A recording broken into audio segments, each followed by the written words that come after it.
Hey guys, welcome back to the Readers. I hope you are having an amazing day. Let's get right into the stories. The first one is Pro-Revenge Story. Full disclosure, this happened about 3 years ago in 2022, so some details might be a bit hazy. I ran it by my mom, who was right in the middle of it all, and she said it's accurate enough to tell the story right, so here we go.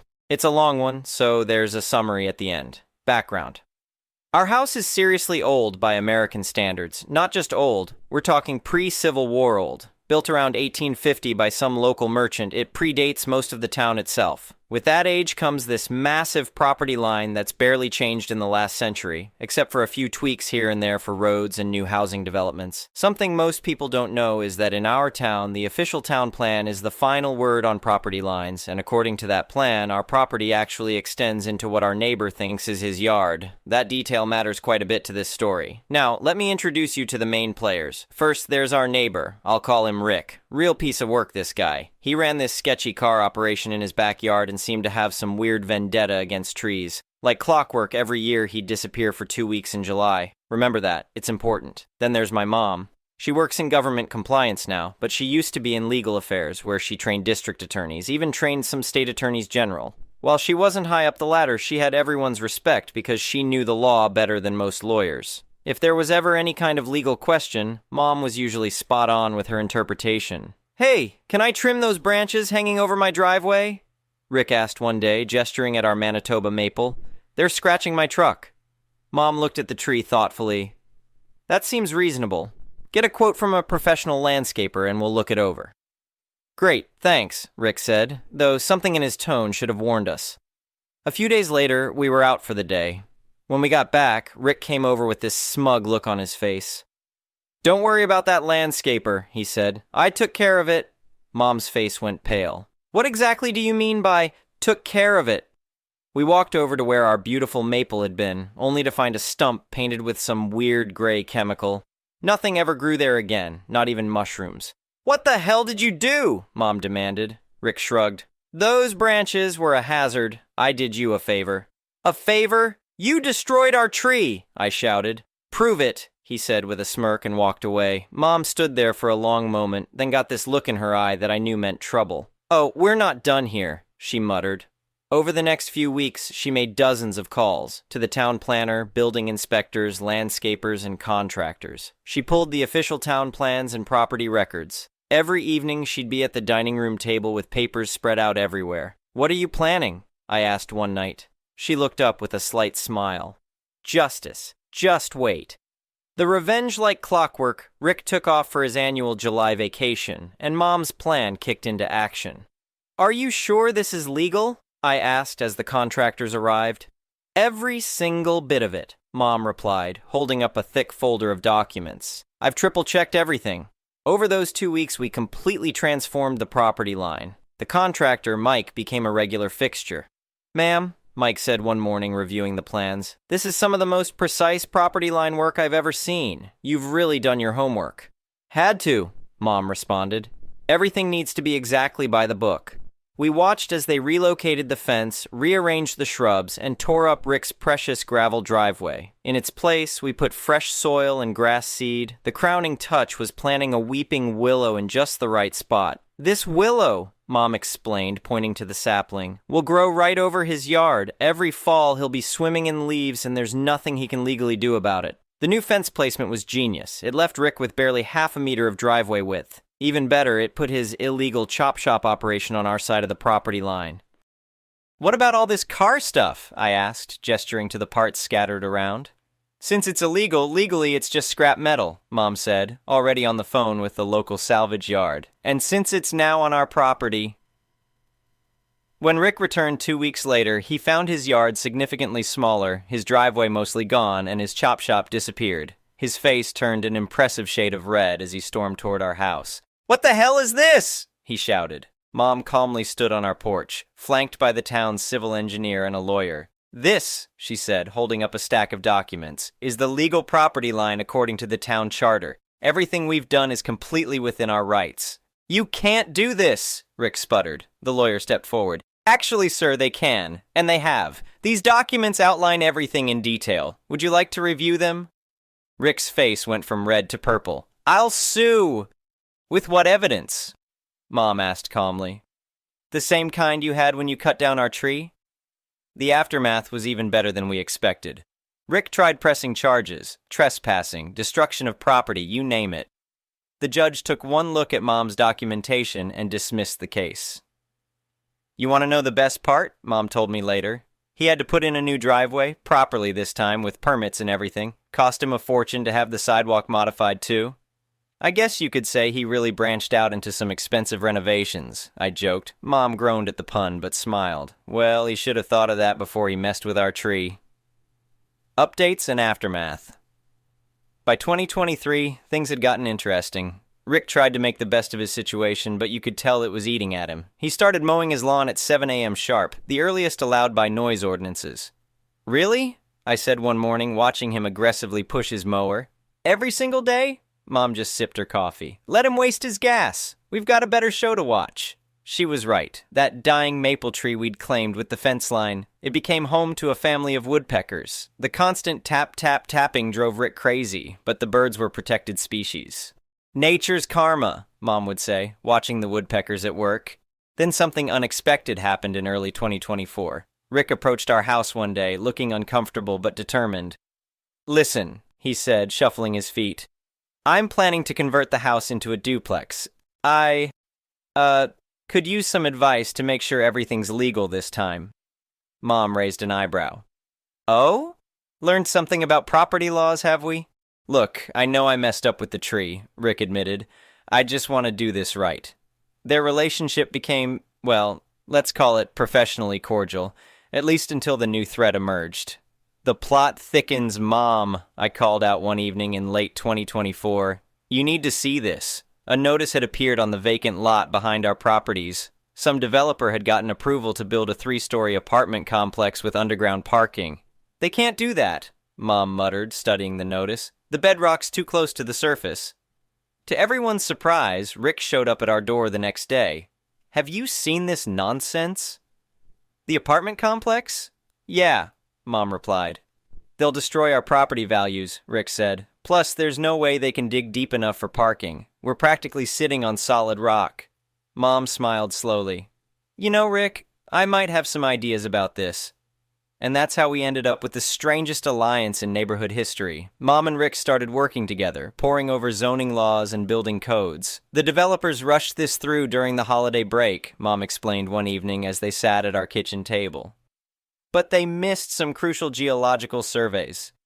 Rick nodded, actually looking impressed. And with the water table issues in spring... Exactly, Mom replied. Plus, there's the matter of the access road requirements they haven't addressed. By early 2025, things got even more interesting. The original contracting firm's CEO had faced some legal troubles, forcing the developers to hire a more reputable company. They took one look at the site survey, Rick told us, actually chuckling. Told the developers it was impossible to build their underground parking without spending millions on rock removal, which would make the whole project financially unfeasible, Mom added, looking satisfied. The resolution: the developers are now stuck with a half-acre of essentially useless land. They can't build what they wanted, can't sell it for what they paid, and can't develop it without major modifications to their plans. You know what's funny? I said to Mom recently. If Rick hadn't cut down our tree, you two would never have ended up working together on this. She smiled. Sometimes the best allies come from the strangest situations, though I don't regret what we did about that tree for a second. Neither do I, Rick admitted, having joined us for coffee, something that would have been unthinkable 3 years ago. But I still hate that willow tree. Oh, we know, Mom and I said in unison, watching the willow's branches sway gently over his yard, dropping their leaves right on schedule. The next one is an entitled people story. My son Jake had just turned 7 that April, and we were excited about spending our first summer in our new neighborhood. We'd moved to a nice suburban area with a community pool that was open to all residents. The pool wasn't technically part of any HOA. It was owned by the city and maintained with our tax dollars. This detail becomes important later. The first few weeks of summer were great. Jake made friends with some neighborhood kids, and I'd take him to the pool 3 or 4 times a week. He was taking swimming lessons and improving fast, so naturally he wanted to practice as much as possible. It was a Tuesday afternoon in mid-July when everything went down. I was sitting on one of the pool chairs watching Jake play with 2 other kids. He was having the time of his life, splashing around in the shallow end where the water only came up to his chest. I was keeping a close eye on him. I'm not one of those parents who just sits on their phone the whole time. I noticed this woman arrive with what looked like her teenage daughter. From the moment she walked in, something seemed off about her. She was wearing this ridiculous wide-brimmed hat and oversized sunglasses like she was trying to look like a celebrity. She scanned the pool area with this disapproving look, then whispered something to her daughter. They set up their stuff at the opposite end of the pool, and the daughter got in the water while the woman stayed on her lounger. About 20 minutes passed without incident. Then Jake and his friends started playing this game where they'd jump into the pool, making small splashes. They weren't bothering anyone. They were in their own little section, and there was plenty of space between them and other swimmers. Suddenly, I heard this shrill voice. "Excuse me! Can you control your child, please?" I looked up to see the woman with the hat standing over me, arms crossed. "I'm sorry," I said, genuinely confused. "Your son is splashing water everywhere. My daughter just had her hair done, and she can't get it wet." I tried to be reasonable. "Ma'am, we're at a swimming pool. People are going to splash." "Not in my pool, they won't," she snapped. "I'm on the neighborhood board, and we have rules against excessive splashing." This confused me even more. "This is a public city pool. There's no neighborhood board that controls it." Her face turned red. "Do you know who I am? I've lived here for 15 years. I know the rules." I was getting annoyed but trying to stay calm. "Look, the kids aren't bothering anyone. They're just playing. If your daughter doesn't want to get wet, maybe a swimming pool isn't the best place for her." That set her off. She started ranting about respect and entitled parents and how kids these days have no discipline. I tuned most of it out and just kept an eye on Jake, who thankfully hadn't noticed the commotion yet. "I'm going to have to ask you to leave," she finally declared like she had any authority. "We're not going anywhere," I said firmly. "This is a public pool, and we have every right to be here."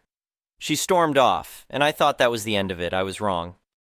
About 5 minutes later, I saw Jake getting out of the pool to get his water bottle from our bag. As he was walking back to the pool, this woman appeared out of nowhere and grabbed him by the arm, hard. "You need to stop splashing right now," she hissed at him. Jake looked terrified. I was out of my chair in an instant. "Get your hands off my son!" The whole pool area went silent. I reached them in seconds and pulled Jake away from her. He was crying now, and I could see red marks where she'd grabbed his arm. "What is wrong with you?" I shouted. "You don't touch someone else's child, ever!" "He was running by the pool," she said, suddenly defensive. "I was preventing an accident. He was walking, and even if he wasn't, you have no right to put your hands on him. None."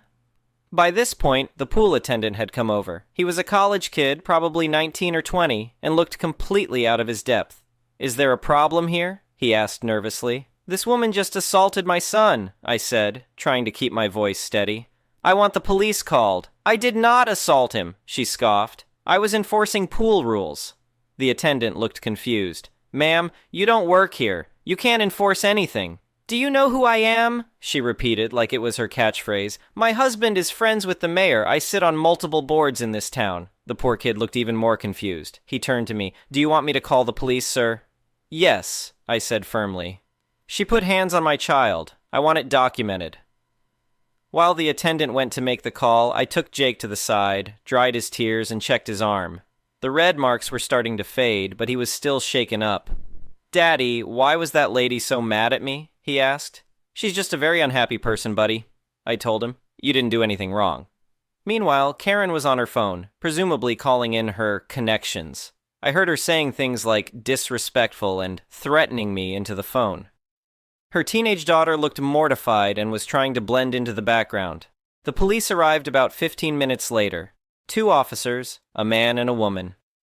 Karen immediately approached them, launching into her version of events before they could even introduce themselves. I could tell from their faces that they were used to dealing with people like her. When they finally got to speak with me, I calmly explained what had happened. I showed them the marks on Jake's arm, which were still slightly visible. Several other pool-goers came forward as witnesses, confirming my version of events. The female officer took Jake aside and spoke with him privately, which I appreciated. Kids will often tell the truth more freely when parents aren't hovering. After gathering all the information, the officers went back to speak with Karen. I couldn't hear everything, but their body language made it clear they weren't buying her story. She was getting increasingly agitated, waving her arms and pointing at us. Then I heard her clearly say, "Do you know who my husband is?" The male officer replied, "Ma'am, I don't care if your husband is the president. You cannot put your hands on someone else's child. That's when she lost it completely. She started screaming about how we were all against her, how the pool was going downhill, and how she was going to have everyone fired. She even took a swing at the female officer when they tried to calm her down. And just like that, Karen was being handcuffed and read her rights. The charges were assault on a minor and assaulting a police officer. As they led her away, she was still screaming about her connections and how we'd all regret this.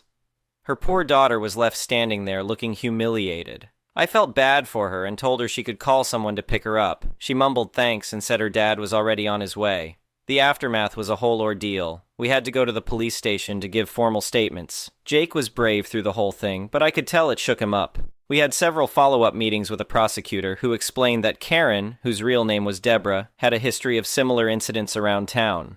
Apparently, she'd been banned from several businesses for harassing employees and customers. The case didn't go to trial because she took a plea deal. She got probation, community service, and was ordered to take anger management classes. She was also banned from the pool for 2 years. The most satisfying part came a few weeks later. I ran into a guy at the grocery store who recognized me from the pool incident. Turned out he was on the actual city recreation board that oversaw the pool.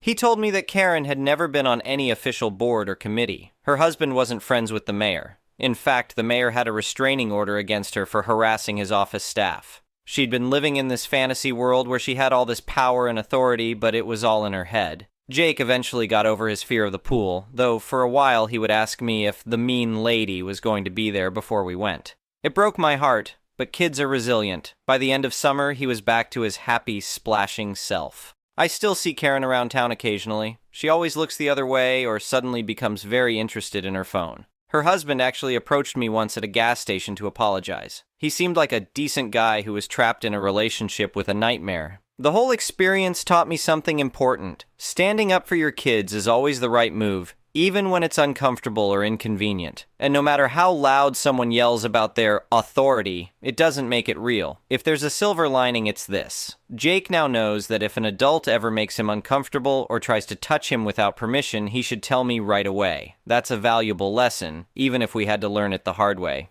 The next one is an entitled people story. After my sister was evicted from the family property, she went to live with her crappy best friend who eventually kicked her out. And then she started living with her abusive boyfriend who was also her drug dealer. This guy was messed up in the head and a rage monster, but he was also really smart and fixed up and resold cars despite legally being on disability. The first time I met this guy, I could tell how two-faced he was and wanted to be as far away from him as possible. Then one day, my sister called me crying. Her boyfriend had stranded her and her puppy in an unlivable camper trailer on the side of the road, and he was holding the other two of her dogs, her cat, and the title to a car she'd bought from him hostage. He did leave her with another car, but it was a crappy Volvo that didn't even run, and the guy had busted out the rear window with a hammer in one of his rage fits.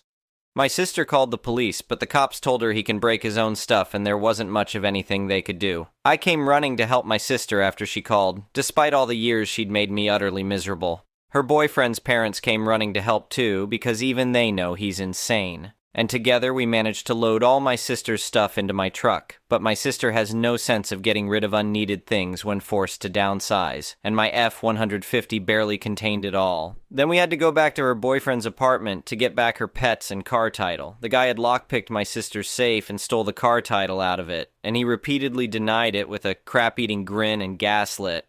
He and my sister spent like an hour shouting back and forth at each other, and it was dark by the time it was over. My sister threatened to call the cops on him unless he returned the car title, and he kept denying having it. But my sister knew just enough about his life to screw him over if she called the cops. And when my sister didn't back down after all of that, the guy just stormed up to his apartment because he couldn't gaslight her into leaving. Then when my sister wasn't looking, he ran back out and threw an envelope through the window of my truck and onto the passenger seat and then ran back in. It was the car title. If I hadn't seen the guy do it, I just know he would have tried to gaslight my sister and say it was there the whole time. Any idea if she confronted him about it later. Never got the chance to find out. My sister had to go stay with her boyfriend's sister, who was a single mom with 2 kids and another one on the way. I had to drive my sister to go see her, and my sister barely looked up from her phone to give me directions unless I made her. And then she'd get irritated and tell me she was busy. Just about every new turn I needed to make, she'd tall me at almost the last second. After unloading all my sister's stuff, she begged me to take her cat home with me, which I did. That cat was so happy to come back here because he was raised out here. As soon as I pulled in the driveway, he could smell where we were from inside his carrier and went from meowing with worry to purring intensely. And as soon as I let him out, he ran around the yard happy. I have since had this cat chipped and registered in my name because my sister would just take him back to living in a drug den if I allowed her to take him back. My sister spent barely 2 days living with her boyfriend's sister, and the two of them were at each other's throats because my sister is not only impossible to live with, she let her dogs piss and crap all over the bedroom floor and didn't clean up any of it. I had to clean it all up when I got there. My sister's boyfriend managed to get that crappy Volvo running for her only to grab her by the hair, and she had to floor it to get away from him, and that ripped a chunk of her hair out. I met up with her and we packed my truck and that Volvo full of her junk, and then I spent all day driving around with her to multiple places while she tried to find someone to take her in. The problem is, since she's an entitled narcissist, she'd literally burned through 98% of the friend bridges she had. Very few people even responded to her. She even dragged me to a produce farm where they had workers living out of campers, and they weren't willing to take her in either. And in all this time, I was the only one walking all 3 of my sister's pugs. She barely got out of her car to do anything, let alone get off her phone. And even when her phone went dead and had to charge, she did not help. If I even got mad at her, she'd start crying and act pathetic because of her situation. And then she came up with her dumbest excuse yet. She claimed she has split personalities, and that's why she's so mean to people for no reason. I didn't even bother to correct her because she doesn't listen. She was diagnosed bipolar as a teenager and mentally blocked it out. And she's more than likely a narcissist. I've known her my entire life, and she's always been cruel and self-important. Add being an alcoholic and drug addict on top of that, and she's lost her mind, just not in the way she thinks. She doesn't have any symptoms one would expect of split personality disorder. She doesn't identify by 2 different names, or as 2 different people, and she doesn't get any memory loss from personality shifts. She just convinced herself she's got split personalities for sympathy. I really wish I was making this crap up, but it all really happened. After following my sister from place to place for several hours on end with her finding nowhere to live, we ended up parked in front of a convenience store at the beginning of the road home. Or at least home for me, but not for her anymore. She's not allowed on the property at all. We spent hours parked there, while my sister kept calling and messaging people looking for someone to take her in. No one did. What's worse, I found out that day was the last day of her cell phone plan before it was cut off for non-payment because her cell phone plan was through her POS boyfriend. And after that, she could only message me through social media using Wi-Fi.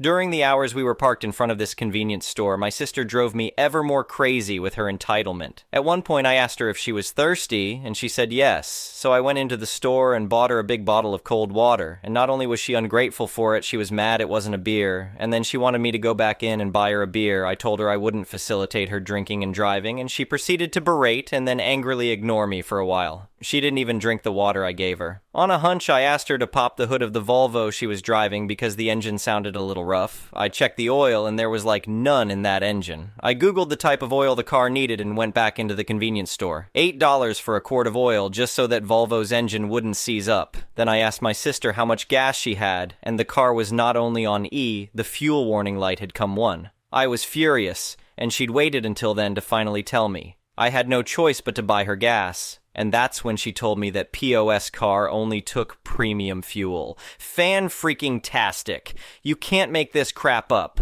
I had to pull out $20 from my wallet and told her to go get gas at the nearby station. And then I told her the $20 was for gas only. No beer. She started crying and actually said, "Can't I just get 1 beer?" And I said, "No." She tried to beg, but I was adamant. It was my money, so it was for gas only. I figured she'd get beer anyway, but she actually did as told.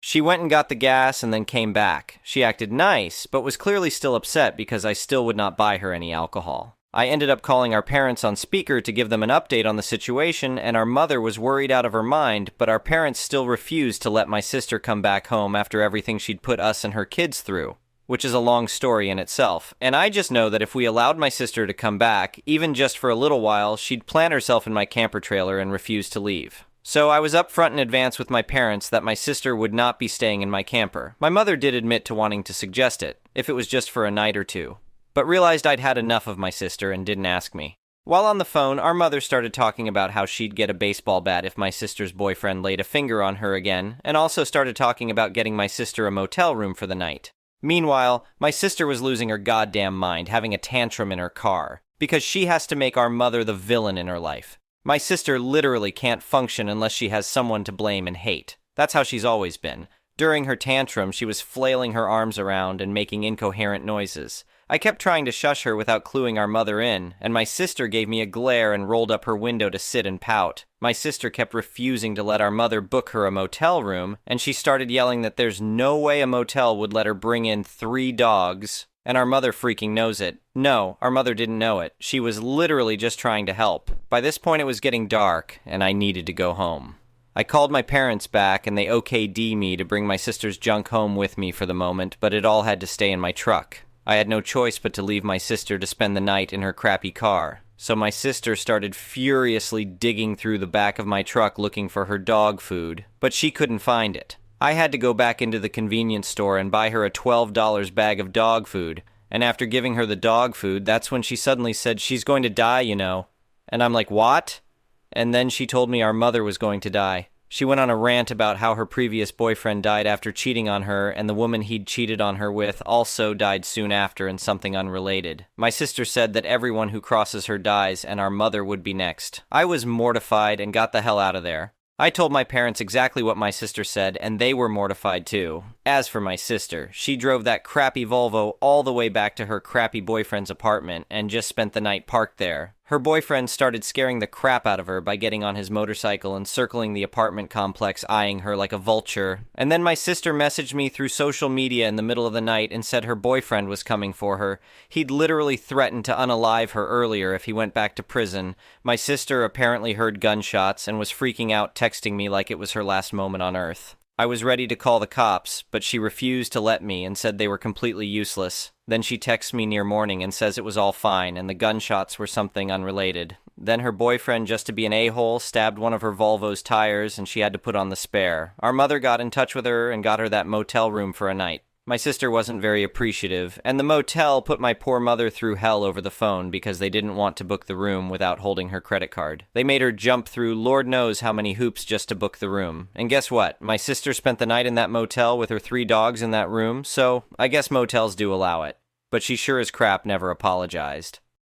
And then the following day, when my sister had to leave the motel, she went right back to her crappy boyfriend's place, and then messaged me to just bring her stuff back there. All that crap for the past few days just to end up back where she freaking started. I was pissed, and my parents were pissed. I drove back to the boyfriend's apartment in a fury, all the while practicing a speech in my head to tell my sister exactly what I thought of her. When I got there, my 40-year-old sister was dressed like a teenager in tiny shorts, a tube top, and her hair was tied in a sideways ponytail, which did not flatter her because her face has aged badly from the meth and crack she's addicted to. She looked like she'd be on an episode of Cops any day. Her boyfriend was there constantly, and I didn't want to risk pissing off this nutcase by yelling at my sister in front of him, so I just unloaded all her stuff as fast as I could. Then I gave her some money because I knew she had zilch to her name and told her not to contact us until she goes to rehab or something and turned to walk away. The last word I heard out of her that day was rehab.